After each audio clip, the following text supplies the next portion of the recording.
Saudara tahu, semua binatang itu binasa semua. Dan yang masuk surga itu hanya manusia. Jadi jangan cari binatang di surga. Semua binatang itu berhenti. Saudara harus tahu ini. Jadi nanti jangan cari anjingmu yang hilang di surga. Wah, saya kehilangan anjing saya mati. Aduh, nanti disuruh kasih ketemu anjing. Saudara, nggak ada seperti itu. Jadi kalau ada gambaran anjing di surga, ada ini, terus ada keledai, saudara, itu semua itu angan-angan manusia. Bukan seperti Alkitab. Semua berhenti. Selain manusia, tidak ada yang kekal bersama dengan Tuhan. Dan hanya manusia dan malaikat yang tidak jatuh dalam dosa. Semuanya itu binasa. Ya. Dan dikatakan di sini jelas sekali bahwa semuanya itu hidup. Nah, apa arti hidup itu? Saudara, Tuhan Yesus mengatakan waktu Lazarus mati, ya kan? Lazarus dibangkitkan. Dan dia mengatakan, akulah hidup, akulah kehidupan, akulah kebangkitan. Dan Tuhan berkata, demi aku yang hidup. Apa maksudnya? Saudara tahu? Dan itu dikatakan puluhan kali oleh Tuhan. Dan tercatat pertama kali Bilangan pasal 14. Sumpah Tuhan itu. Kenapa keluar sumpah? Demi aku yang hidup. Saudara, mengapa itu bisa keluar? Karena kebebalan, kebiadaban, ketegar tengkuk dari bangsa Israel. Sampai dia bersumpah, kalau bukan aku bersumpah demi diriku, kamu mati semuanya. Demi aku yang hidup, bukan demi kamu. Jadi Tuhan mencintai manusia berdosa, bukan karena manusia bisa bertobat, bukan. Karena manusia tidak mungkin bisa dicintai Tuhan dalam dosanya. Dan demi aku yang hidup, karena akulah yang hidup, aku cinta kamu, aku memberikan terangku padamu. Jadi alasan keselamatan, kenapa kita diberikan anugerah, saudara, bukan berasal dari tingkah laku diri manusia yang ada, bukan. Dari demi aku yang hidup. Saudara, ini satu kalimat yang sangat penting. Tuhan mengatakan demi aku yang hidup. Kalau Tuhan tidak bersumpah pada dirinya sendiri, dalam hidupnya sendiri, tidak ada manusia bisa selamat, binasa semua.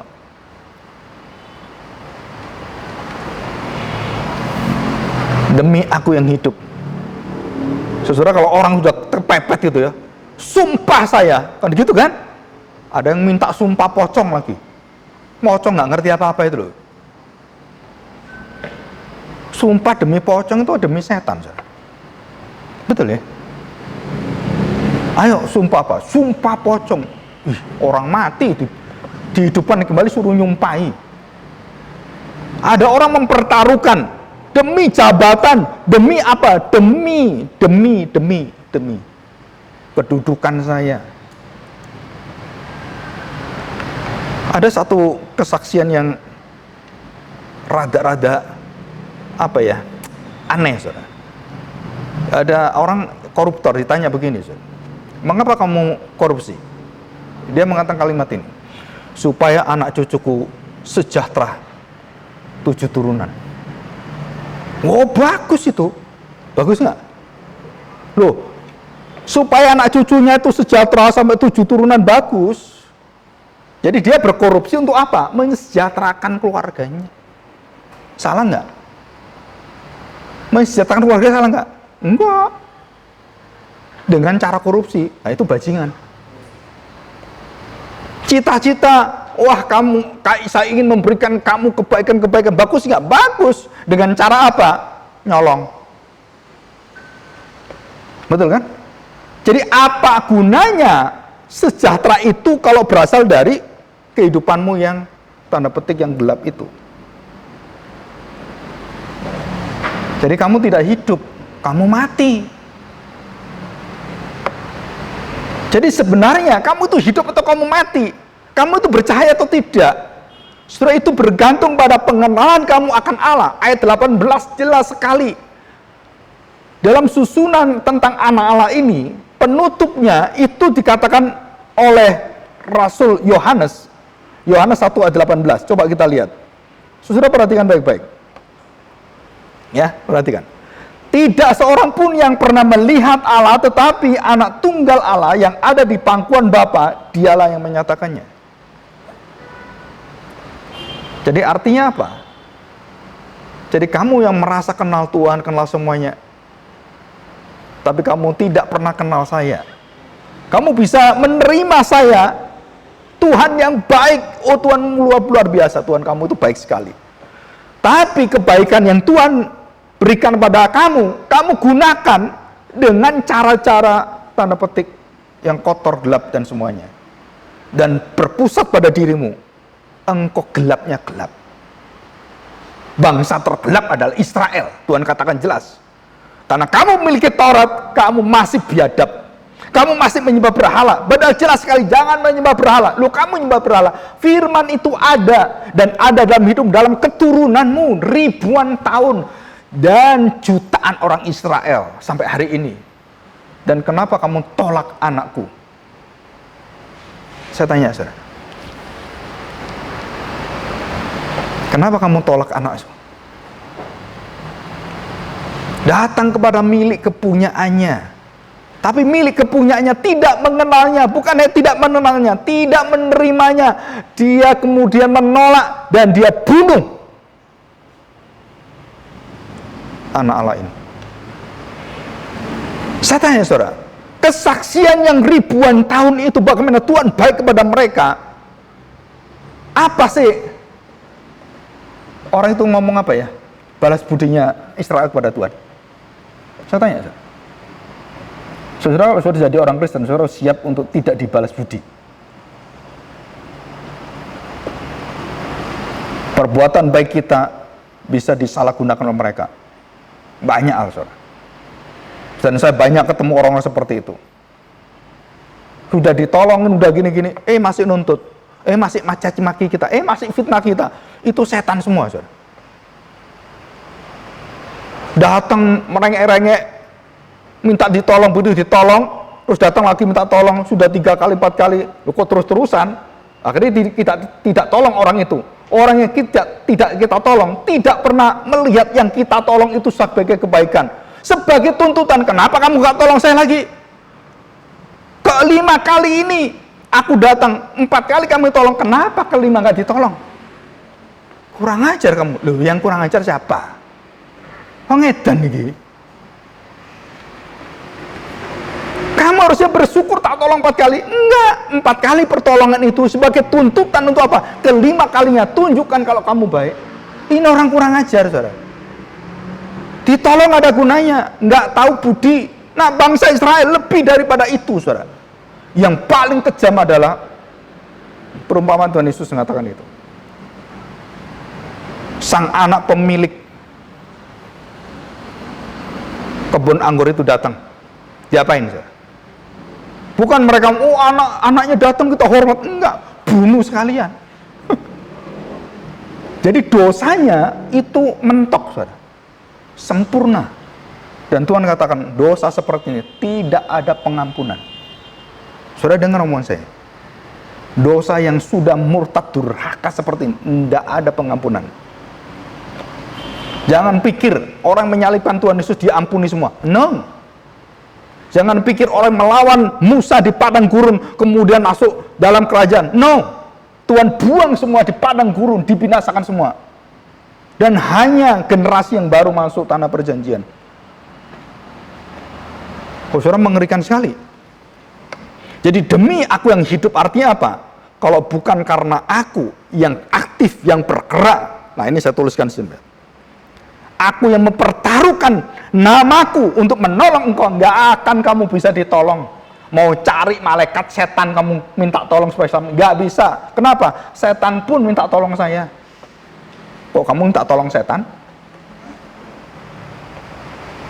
Setan tahu diri, kamu nggak tahu diri. Setan itu begitu ketemu Tuhan Yesus, nyembah Tuhan Yesus, aduh jangan dihukum saya ya. Kenapa? Belum waktunya. Loh, setan tahu dia pasti masuk binasa, masuk neraka.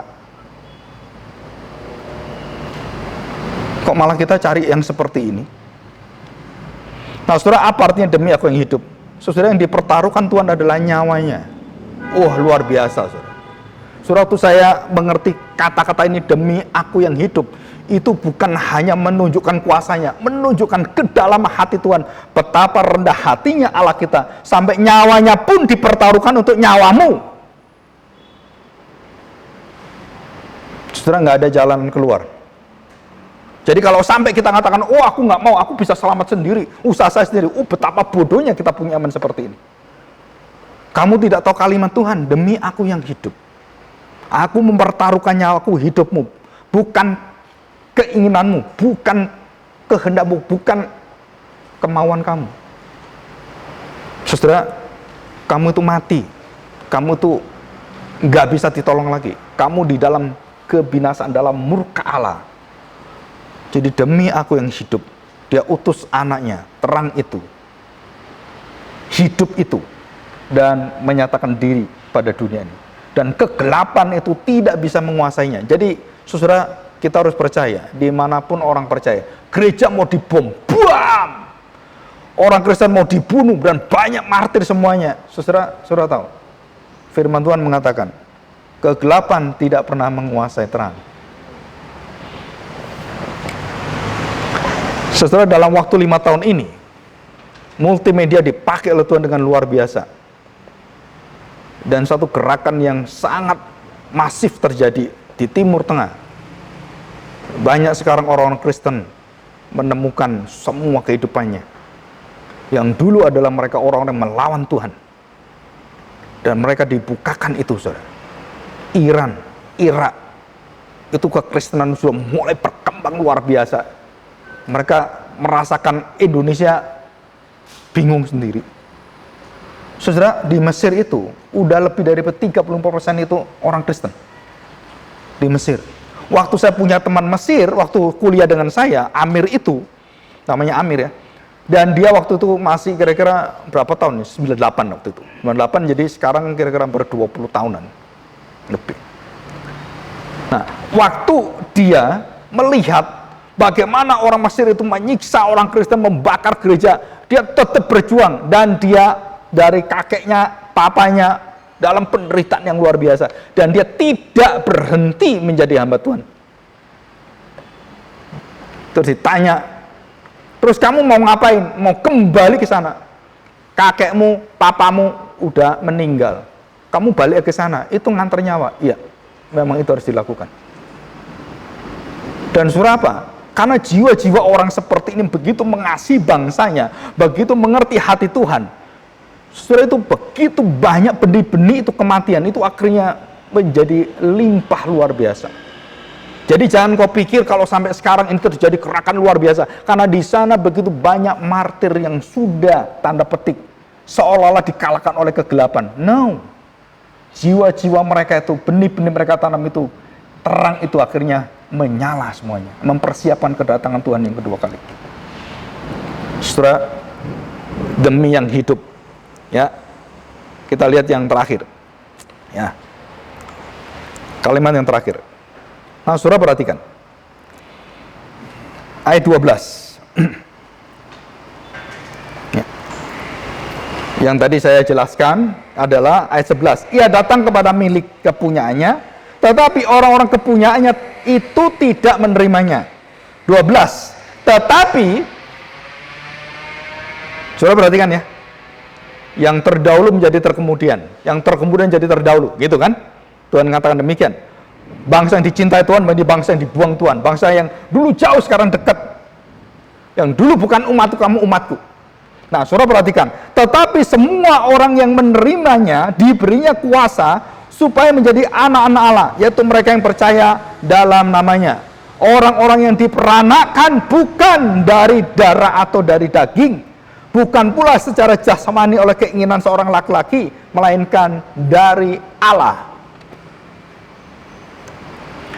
Nah, saudara, ini satu rahasia yang luar biasa. Perhatikan, saudara. Saya mau jelaskan ini. Ini bisa khotbah, 1-2 khotbah sebenarnya. Saudara perhatikan, ada satu rahasia yang luar biasa dari kalimat ini. Apa?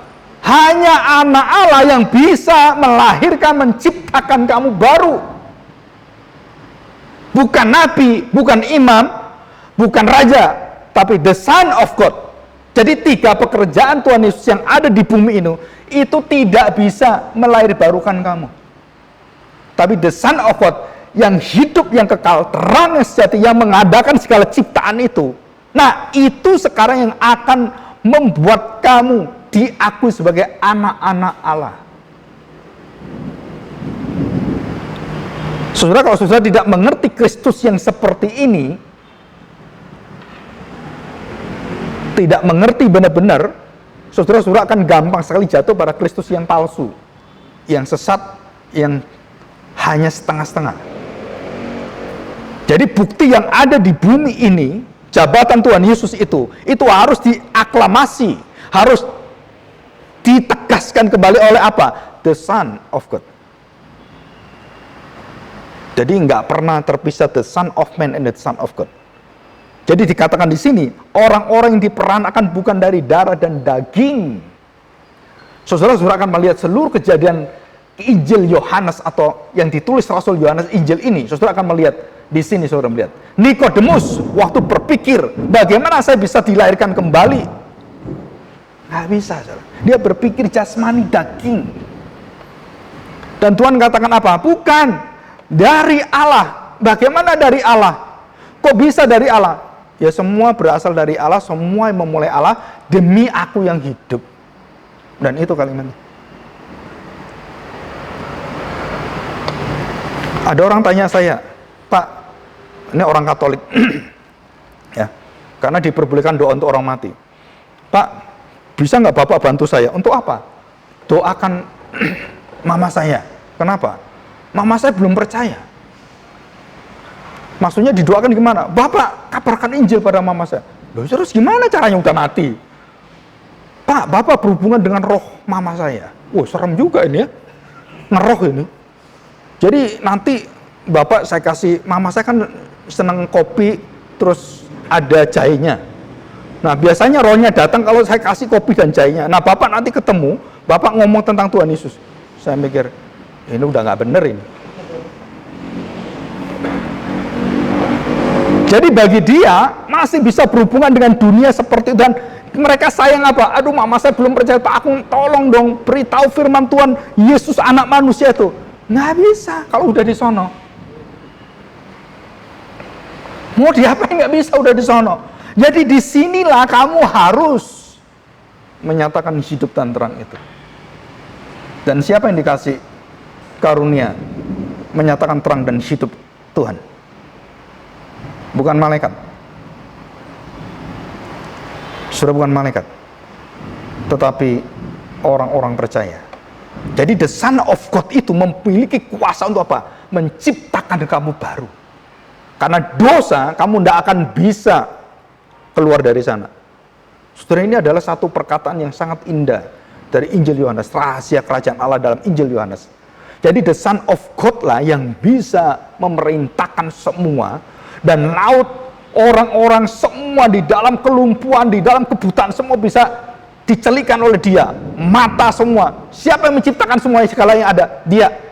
Jadi kalau kamu percaya pada saya, Nikodemus, kamu lahir baru. Kamu nggak percaya pada saya, kamu berpikir bagaimana lahir baru? Nggak akan bisa lahir baru. Jadi bagaimana saya bisa? Jelas Yohanes mengatakan, hanya percaya saja. Jadi saya tanya, Nikodemus waktu ketemu Tuhan Yesus, percaya belum? Belum. Karena dia berpikir secara duniawi, berpikir secara teologis, berpikir secara Tauratisme. Nggak bisa, buntu kamu. Bagaimana? I am the Son of God. Lihat saya. Kamu lihat saya, kamu lihat Allah. Kamu percaya saya, kamu percaya Allah. Dan terang hidup akan ada dalam kamu. Kamu akan lahir baru. Gampang sekali. Rahasianya apa? Believe. Beriman. Loh kok nggak susah, Pak? Memang nggak susah Tuhan itu. Cuman saya tanya saudara, orang kalau sudah dipenuhi dengan pikiran-pikirannya luar biasa, orang-orang liberal, profesor semua, oh nggak ada Tuhan, coba lihat kamu ke semesta alam, bergantung semua. Siapa ini? Nggak ada kebetulan. Kenapa ada orang seperti ini? Kenapa kalau kita bicara tentang Yesus mati kayu salib, nggak ada orang percaya kecuali kita semua?